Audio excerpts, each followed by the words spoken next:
حضرت عبداللہ بن مبارک رحمۃ اللہ تعالی علیہ فرماتے ہیں لالچ کے رشتے ہیں دنیا کے، لالچ کے۔ آپ کے انتقال کا وقت آیا تو اماں بڑا رو رہی تھی۔ عبداللہ بن مبارک رحمۃ اللہ علیہ اپنی اماں سے کہنے لگے، اماں تو کیوں روتی ہے، تیرے تو اور بھی بیٹے ہیں، تو کو میرے بعد لوارث تو نہیں ہو جائے گی، آخری وقت ہے، نزا کا عالم، اماں تو کیوں روتی ہے، اور بھی بیٹے ہیں؟ تو اماں کہنے لگی، بیٹا اور بھی بیٹے ہیں، پر جس طرح کا دھیان تو رکھتا تھا وہ نہیں رکھتے، جس طرح وقت پہ دوائی تو لا کے دیتا تھا وہ نہیں لا کے دیتے، جس طرح تو میرے کھانے پینے کا خیال رکھتا تھا وہ۔ کہنے لگی، اچھا اماں، اس کا مطلب ہے تو مجھے نہیں رو رہی، تو اپنی ضرورتوں کو رو رہی ہے کہ روٹی کون دے گا، کھانا کون لائے گا، دوائی۔ میں سمجھا تھا شاید مجھے رو رہی ہے۔ بیوی سے پوچھا، تو کیوں رو رہی ہے؟ تو کہنے لگی، تیری وجہ سے میری بادشاہی کی، تو موجود ہے تو خاندان میں، معاشرے میں میرا ایک وقار ہے، تیرے پاس تو بیوہ کی زندگی ہوگی۔ آپ فرمانے لگے، اوہو، میں سمجھا تھا شاید مجھے رو رہی ہے، تو اپنے وقار کو رو رہی ہے۔ بیٹوں اور بیٹیوں سے پوچھا، تمہاری آنکھوں میں کیوں آنسو چھلکتے ہیں؟ کہنے لگے، ابا، جس پیار سے باپ شادی کرتا ہے دوسرا کوئی نہیں کر سکتا، اور جس محبت سے باپ لا کے کما کے دیتا ہے دوسرا کوئی نہیں دے سکتا۔ فرمانے لگے، اوہو، میں سمجھا تھا مجھے رو رہے ہو، تم تو شادیوں کو رو رہے، میرے ساتھ تو تعلق ہی نہیں۔ پھر عبداللہ بن مبارک رونے لگے، پھوٹ کے روئے۔ کسی نے کہا، آپ کیوں روتے ہیں؟ فرمایا، آج سمجھ آئی ہے، میرے ساتھ اگر بے لوث رشتہ ہے تو یا خدا کا ہے یا محمد مصطفیٰ کا ہے صلی اللہ علیہ وسلم۔ آج سمجھ آئی ہے، وہ میں نے جن کے ساتھ تعلق مضبوط کیا ہی نہیں، کبھی فجر چھوڑی، کبھی زور چھوڑی، کبھی ایک رہ گیا، کبھی وہ رہ گیا، کبھی داڑھی کا پروگرام بنا، کبھی رہ گیا۔ جن کے ساتھ میں کمزور تھا وہ میرے ساتھ مضبوط تھے، اور جن کے ساتھ میں مضبوط تھا ان کا میرے ساتھ کیا حال۔ یہ کمزوری ہے رشتوں میں، وفا نہیں۔ ہمیں تو بھائی کام پیارا ہے، چم نہیں۔ بالکل، بچے شکایت کرتے ہیں، کہتے ہیں ابا کماؤ پتر سے پیار کرنے لگا ہے، بچے شکوا کرتے ہیں، کہتے ہیں جو آدمی جیب میں زیادہ پیسے ڈالتا ہے ابا جی کا پیارا ہے۔ باپ شکوا کرنے لگے ہیں، کہتے ہیں میں مالدار ہوتا تو میرے بچے بھی فرما بردار ہوتے۔ رشتوں کو روح کا رشتہ بنائیں، وفا کا رشتہ بنائیں، وفا کا۔ کتے کا ذکر قرآن پاک میں آیا ہے، اس لیے آیا ہے کہ اس نے اللہ کے ولیوں سے وفا کی، اسی آیا ہے کہ اس نے اللہ کے ولیوں کے ساتھ وفاداری کی، وفاداری کی تو اللہ نے اس کا ذکر قرآن۔ ایک بادشاہ تھا، بادشاہ جو ہوتے تھے ان کے اپنے اپنے مزاج ہوتے تھے۔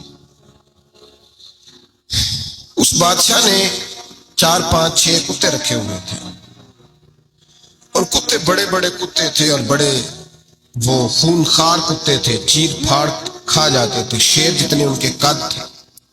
بادشاہ تھوڑا سا کسی آدمی سے ناراض ہوتا نا تو ایک بہت بڑے پنجرے کے اندر ایک بہت بڑا سلاخوں کا گھر اس نے بنایا ہوا تھا، اس میں کتے ہوتے تھے، اور کتے کو جب باندھ کے رکھا جاتا ہے تو زیادہ زہریلا ہو جاتا ہے، وہ زیادہ اس کے اندر کرواہٹ آتی ہے، زیادہ کاٹتا ہے۔ اس نے قید کیے ہوئے تھے، کتے تو بڑے زہریلے تھے۔ جس آدمی سے بادشاہ تھوڑا سا ناراض ہوتا نا تو وہ کتے کے آگے اس آدمی کو ڈالتا، کتے اس کو چیر پھاڑ کے کھا جاتے۔ یہ سزا تھی، لوگوں کو پتا تھا۔ بادشاہ کے وزیر نے بڑی خدمت کی بادشاہ کی، 35 سال تک نوکری کی، لیکن ہر سورج نے غروب تو نہیں ہوتا ہے نا، ہر چاند نے ڈھلنا بھی ہوتا ہے۔ اب بوڑھا ہونے لگا، وہ جو مضبوط حافظہ تھا وہ کمزور ہونے لگا، ہلکی ہلکی غلطی۔ بادشاہ مزاج کا بادشاہ تھا، نہیں سمجھ میں آیا تو میں نے کہا کہ لوگ کہتے ہیں ہمیں کام پیارا ہے، چم نہیں، تو رشتہ وفا کا تھا ہی نہیں۔ وزیر سمجھنے لگا کہ اب نہ میں بھی غلطیاں کرنے لگا ہوں تو ایسا نہ ہو کسی دن میں بھی ان کتوں کا شکار ہو جاؤں۔ اس نے بادشاہ سے کہا کہ بادشاہ، مجھے آہستہ آہستہ معذرت کرنے لگا، قدم ہٹانے لگا کہ مجھے چھٹی دے دی جائے، اب میں بوڑھا ہو گیا ہوں۔ لیکن اس نے کہا نہیں نہیں، جب تک میری طبیعت نہیں مانتی تم نہیں جا سکتے۔ مطلق العنان لوگ تھے، وزیر خاموش ہو گیا، پریشان رہنے لگا، غلطی ہو گئی ہے تو پھینک دے گا۔ ایک تجویز اس کے ذہن میں آئی، وہ جو پنجرے، کتوں کے پنجرے پر محافظ بیٹھا تھا نا، جو اس کو کھانا ڈالتا تھا، روٹی ڈالتا تھا، گوشت دیتا تھا، اس کو ایک دن کہنے لگا، یار تیری ڈیوٹی ہے سارا دن کتوں کو کھانا دینے کی، گوشت دینے کی، تو 2-4 دن ڈیوٹی مجھے نہیں دیتا؟ کہ تو لے لے، میں تو پہلے پریشان ہوں، سارا دن ان کی دیکھ بھال کرتا ہوں۔ اس نے کچھ تھوڑا سا گوشت لیا، پنجرے کے باہر کھڑے ہو کے کتوں کو ڈالا، اگلے دن تھوڑی روٹیاں لے آیا، کتوں کو ڈالی۔ 2-4 دن، ہفتہ، مہینہ، سال بھر، جتنا اس کو موقع ملا وہ دن بھر خدمت کرتا۔ بس وقت ایک دن آ گیا، بادشاہ کو کوئی بات اچھی نہ لگی، اس نے کہا اس بڈھے کو اٹھاؤ اور ڈالو کتوں کے پنجرے میں، ساری زندگی یہاں رہا، اسے ابھی تک نہیں پتا چلا میرے مزاج کا۔ اٹھا کے پنجرے میں ڈالا نا، تو بجائے اس کے کہ کتے اسے کاٹ کھاتے، وہ اس کے پیر چومنے لگے، وہ پیر چومنے لگے، ہاتھ چومنے لگے، چاٹنے لگے۔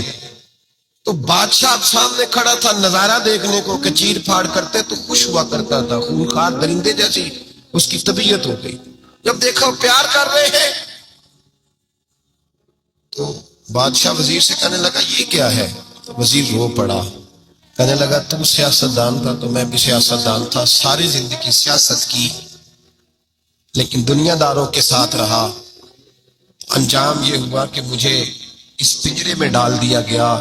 دیکھ تو بہت بڑا سیانہ تھا اور میں بھی سمجھدار تھا، وزیر رہا، لیکن ہمارا روح کا رشتہ نہ بن سکا۔ ارے ہم سے تو یہ کتے ہی اچھے نکلے، تیری 40-35 سال خدمت کی تو نے کتوں کے آگے ڈال دیا، انہیں تو چند مہینے روٹی ڈالی ہے، میرے وفادار ہو گئے۔ چند مہینے روٹی، جنہ تنا وچ عشق نہ رچیا، کتے نہ تھی چنگے، جنہ تنا وچ عشق نہ رچیا، کتے نہ تھی چنگے۔ مالک دے کر راکھی کر دے، سابر بھوکے ننگے۔ اور بابا بلے شاہ صاحب فرماتے ہیں تو راتی جاگے تے شیخ صدا میں، راتی جاگ دے کتے تے تیتھوں اتے، مالک دا در مول نہ چھڑ دے، پاویں مارو 100 جتے تے تیتھوں اتے، رکھا سکھا کھا دنے جار رکھاں وچ ستے، تیتھوں اتے ایک برکی دا قدر پچھانن، پاویں مالک ہوں من ستے۔ ایک برکی دا اوپر کھڑے ہو کے کام نہیں کرانا پڑتا کہ میں کھڑا رہوں گا تو کام صحیح ہوگا، جاؤں گا تو نہ، ایک برکی دا قدر پچھانن، پاویں مالک ہو من ستے۔ پھر اپنے آپ کو مخاطب کیا، کہنے لگے اٹھ بلیا، چل یار منا لے نہیں تے بازی لے گئے نہیں کتے، اٹھ بلیا چل یار منا لے نہیں تے بازی لے گئے نہیں، جلدی کر اٹھ جا، یہ تو آگے گزر گئے تم سے۔ بھائی یار رشتہ وفا کا ہو تو قائم رہتا ہے اور بے وفائی کا ہو تو ٹوٹ جاتا ہے۔ مدینے کے محبوب سید عالم صلی اللہ علیہ وسلم نے مکہ فتح کیا، شور ہو گیا، اذا جاء نصر اللہ والفتح، فتح ہو گئی، انا فتحنا لک فتحا مبینا کے جلوے نظر آنے لگے۔ آج عرب کا نقشہ بدل گیا، حالات تبدیل ہو گئے، دنیا بدل گئی۔ محبوب پاک سید عالم صلی اللہ علیہ وسلم اس شان سے مکے میں داخل ہوئے کہ ہر کونے سے نبی پاک کے نام کے نعرے بلند ہونے لگے۔ ابھی 10 سال پہلے نبی پاک روتے ہوئے مکے سے نکلے تھے، 10 سال قبل روتے ہوئے گئے تھے اور 2 غلام حضور کے ساتھ تھے۔ آج اسی مکے میں حضور آئے ہیں تو لگتا ہے پہاڑ اور پتھر بھی میرے رسول کے نعرے لگا رہے ہیں۔ تو ایک عروج ہو گیا، حالات ایک نیا رخ اختیار کر گئے، اور مکہ مکرمہ کے اندر اللہ تبارک اب تو احاطہ بڑا ہو گیا ہے، مطاف بہت بڑا ہو گیا ہے، حرم شریف کی مسجد کو وسعت دے دی گئی ہے، لاکھوں لوگ آ سکتے ہیں۔ اس وقت جب 10,000 لوگ آئے نا تو سیرت نگار کہتے ہیں یوں لگا جیسے درختوں پہ بھی لوگ چڑھے ہوئے، پہاڑوں پہ بھی لوگ، اتنا مجمع تھا، کہاں 2-3 لوگ اور کہاں ہزاروں کا اجتماع۔ میرے نبی پاک صلی اللہ علیہ وسلم نے طواف کیا اونٹنی پہ بیٹھ کے کعبے کا، پھر میرے محبوب تشریف لائے اور حضور نے خانہ کعبہ کا دروازہ کھولا، پھر میرے نبی پاک نے بت توڑے، پھر میرے محبوب نے خانہ کعبہ کے دروازے میں کھڑے ہو کے خطبہ ارشاد فرمایا، پھر میرے رسول پاک صلی اللہ علیہ وسلم کے جلوے زمانے نے دیکھے۔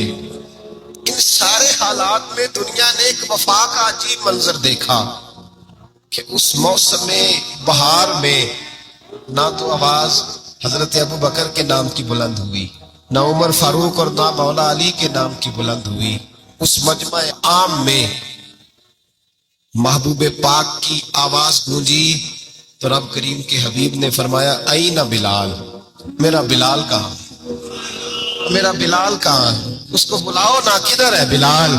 عجیب رنگ وفا دیکھا نا لوگوں نے، یہ وفا، فرمایا بلال کدھر ہے؟ حضرت بلال ہاتھ باندھے سب سے پیچھے، وہ شہرت سے بچنے والا پیچھے پیچھے رہتا ہے، جی چاہتا ہے ساری غزلیں اس ظالم کے نام کروں۔ پیچھے تھے حضرت بلال رضی اللہ تعالیٰ عنہ، دوڑے حضور میں حاضر ہوں، فرمایا ادھر آ یار، کعبے کی چھت پہ تو چڑھ ذرا، آزان تو سنا۔ ایک صحابی حضور کے کان میں بولے، اور یہ بھی حکمت الہی تھی کہ وہ بولے، حضرت بلال کی شان ظاہر ہونی تھی، کان میں کہا یا رسول اللہ کافر پہلے مر گئے، پہلے کوئی حال نہیں ان کا، آج تو بالکل ہی ختم ہو گئے، حضور آج آپ کا سکہ چل گیا ہے، بلال کے بڑے دشمن ہیں، بلال کو رہنے دے، کوئی اور نہ آج اذان دے دے۔ کان میں بات کہی تھی، چاہیے تھا جواب بھی کان میں آتا، پر معصوم آمنہ فخر آدم و بنی آدم وفا کا خطبہ پڑھنے لگے، وفا کا خطبہ شروع ہوا۔ میرے حبیب علیہ السلام نے فرمایا کان میں بات کی تھی، حضور کان میں جواب دیتے، لیکن حضور نے فرمایا چپ کر یار، تو نے عجیب بات چھیڑ دی ہے، جب مکے میں پتھر کھانے ہوں تو بلال، اور جب بدر میں تلواریں چمکے تو بلال، احد میں پتھر برسے تو بلال، اور گلے میں کس کے رسی باندھ کے سے مکے کی گلیوں میں گھسیٹا جائے تو بلال محمد محمد کہے، اور آج اللہ عزتیں دے تو کسی اور کو چڑھاؤں، فرمایا چپ کر کے سارے نیچے کھڑے رہو۔ آج کعبے کی چھت پہ بلال کھڑا ہوگا تو میں دنیا کو بتاؤں گا وفا کس چیز کا نام ہوا کرتا، بلال ہی چڑھے گا کعبے کی چھت پہ۔ کس نے ذروں کو اٹھایا اور صحرا کر دیا، یہ کس نے قطروں کو ملایا اور دریا کر دیا، اور کس کی حکمت نے یتیموں کو کیا در یتیم اور غلاموں کو دنیا بھر کا مولا کر دیا۔ بھائی یاد رکھو، رشتہ جو وفا کا ہوتا ہے نا، اس کا بڑا رنگ ہوتا ہے، اس کا بڑا انداز ہوتا ہے، اس کے بڑے طریقے ہوتے ہیں۔ اگر حضرت حلیمہ غربتوں کے عالم میں میرے مصطفیٰ کو لے کے گئی تھی نا، تو معصوم آمنہ نے بھی تو سبق بڑا نرالا دیا نا امت کو۔ حضرت حلیمہ جب لے کے گئی تھی تو تب تو 3 لوگ تھے نا، کوئی دیکھنے والا نہیں تھا، 3-4 لوگوں میں لے کے گئی تھی۔ حلیمہ کہتی ہے جب میں نے رنگ دیکھا تو میں نے نرالا دیکھا ہے، مسجد بھری ہوئی تھی غلاموں سے، اور کریم رسول ممبر پہ بیٹھے تھے، سادی سی بی بی جس کے لیے کبھی کوئی اٹھ کے کھڑا نہیں ہوا تھا، کوئی بھی، لباس بھی پرانا اور میلا تھا، کہتی ہیں جب میں نے مسجد میں قدم رکھا تو وہ والے نعرے لگے جو فرشتوں نے بھی دروازے کھول کھول کے دیکھے کہ کسی کے نعرے لگ رہے ہیں، اور جناب حلیمہ کہتی ہے کسی نے ایسا کبھی استقبال نہ دیکھا ہوگا، حضور اٹھے، وہ یا اللہ کی ساری رحمتیں اٹھ کے کھڑی ہو گئی، تو پھر مصطفیٰ کریم نے بچھائی جب چادر، اور حضرت حلیمہ سعدیہ رضی اللہ تعالیٰ عنہ بیٹھی، اور حضور التحیات کی حالت میں سامنے بیٹھے، تو لوگوں کو پتا چلا جو وفا کا رشتہ ہوتا ہے اس کا رنگ ذرا نرالا ہوا کرتا ہے، اس کا انداز ذرا انوکھا ہوا کرتا ہے۔ بھائی رشتہ وفا کا، رشتہ خلوص کا، لالچ کا رشتہ، اگر آپ نے کمپنی والے کی اس لیے دعوت کی ہے نا کہ وہ آپ کو مال صحیح دے گا، تو بھائی وہ بھی اس لیے آیا ہے کہ آپ اس کا مال زیادہ بیچیں گے۔ اگر آپ کسی رشتہ دار کے ساتھ اس لیے تعلق رکھتے ہیں نا کہ اس کے پاس پیسے زیادہ ہیں، تو وہ بھی اس لیے آپ کے ساتھ تعلق زیادہ رکھے گا کہ کبھی کبھی چلو گاڑی چلا لے گا، کبھی کبھی میرے کسی کام آ جائے گا۔ یہاں خلوص دیکھو، یہاں اگر آپ کے ہاں خلوص ہے تو پھر سامنے بھی آپ کو بڑا خلوص ملے گا۔ دنیا میں وفا ختم نہیں ہوئی، پر ہم نے وفا کا رشتہ ہی نہیں بنایا، ہم نے تعلق ہی نہیں بنایا، وفا کا تعلق ہی نہیں بنایا۔ میرے شیخ سے کسی نے پوچھا تو حضور آپ ہاتھوں میں ہاتھ لے کے بیعت کرتے ہیں؟ تو آپ فرمانے لگے وہ تو ادا ہے نا، وہ سنت ہے، لیے تو ہاتھوں میں ہاتھ ہی ہوتے ہیں، لیکن فرمایا جب کسی کو سامنے بٹھاتے ہیں تو اصل بات ہی ہوتی ہے کہ ہم دلوں میں دل لے کے بیعت کر رہے ہیں، ہم دلوں کو دلوں سے باندھ رہے ہیں، اور یہ وہ رشتہ ہے جو قبر کی دیوار کے اندر جا کے بھی دوبارہ کھلتا نہیں، یہ قائم ہی رہتا ہے۔